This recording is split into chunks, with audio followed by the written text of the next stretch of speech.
ಈ ಲೋಕವು ಕೇವಲ ಬಡತನವನ್ನು ಕೀಳಾಗಿ ನೋಡುವುದಿಲ್ಲ, ಅದು ಬಡವರನ್ನು ಸಹ ಕೀಳಾಗಿ ಕಾಣುತ್ತದೆ. ಬಡವರಿಗೆ ಗೌರವವಿಲ್ಲ, ಬೆಲೆ ಇಲ್ಲ. ಅನೇಕ ಬಾರಿ ಅವರನ್ನು ನಿರ್ಲಕ್ಷಿಸಲಾಗುತ್ತದೆ ಅಥವಾ ಸಮಾಜದ ಒಂದು ಮೂಲೆಗೆ ತಳ್ಳಲಾಗುತ್ತದೆ. ಆದರೆ ನೆನಪಿಡಿ, ಈ ಪ್ರಪಂಚವು ನೋಡುವಂತೆ ದೇವರು ನೋಡುವುದಿಲ್ಲ. ಹಳೆಯ ಒಡಂಬಡಿಕೆಯ ಆರಂಭದಿಂದಲೂ ದೇವರು ತನ್ನನ್ನು ಬಡವರ, ವಿಧವೆಯರ, ಅನಾಥರ ಮತ್ತು ಪರದೇಶಿಗಳ ದೇವರಾಗಿ ಪರಿಚಯ ಮಾಡಿಕೊಳ್ಳುತ್ತಾರೆ. ಅಂದರೆ ಕೊನೆಯವರ, ಕಳೆದು ಹೋದವರ ಮತ್ತು ಅತ್ಯಲ್ಪರ ಪರವಾಗಿ ನಿಲ್ಲುವ ದೇವರು ಇವರು. ಇದು ಕೇವಲ ಒಂದು ಸಿದ್ಧಾಂತವಲ್ಲ, ಇದು ದೇವರ ಕಾರ್ಯವೈಖರಿ. ದೇವಕುಮಾರನು ಸಹ ಈ ಲೋಕಕ್ಕೆ ಬಂದಾಗ ಈ ಒಂದು ಸತ್ಯವನ್ನು ಮತ್ತಷ್ಟು ಸ್ಪಷ್ಟ ಮಾಡಿದರು.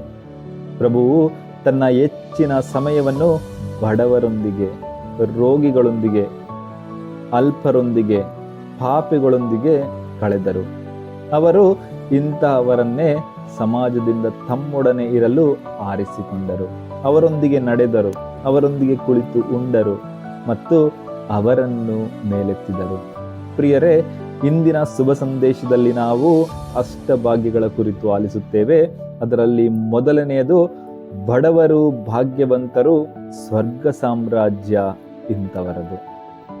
ಈ ಹೇಳಿಕೆಯ ಮೂಲಕ ಪ್ರಭು ಈ ಲೋಕದ ಮೌಲ್ಯಗಳನ್ನೇ ತಲೆ ಕೆಳಗೆ ಮಾಡುತ್ತಾರೆ. ದೇವರು ಗರ್ವ, ಅಧಿಕಾರ ಅಥವಾ ಐಶ್ವರ್ಯದಲ್ಲಿ ಮಹಿಮೆ ಹೊಂದುವುದಿಲ್ಲ. ಬದಲಾಗಿ ನಮ್ರತೆ, ಕರುಣೆ, ದಯೆಯಲ್ಲಿ ನೆಲೆಸುತ್ತಾರೆ.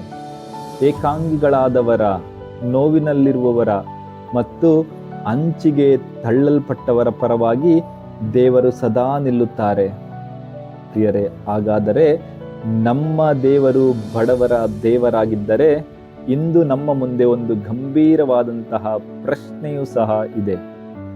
ನಾವು ಬಡವರ ಪರವಾಗಿ ನಿಲ್ಲದಿದ್ದರೆ ನಾವು ದೇವರಿಗೆ ಸೇರಿದವರು ಎಂದು ಹೇಳಿಕೊಳ್ಳಲು ಸಾಧ್ಯವೇ?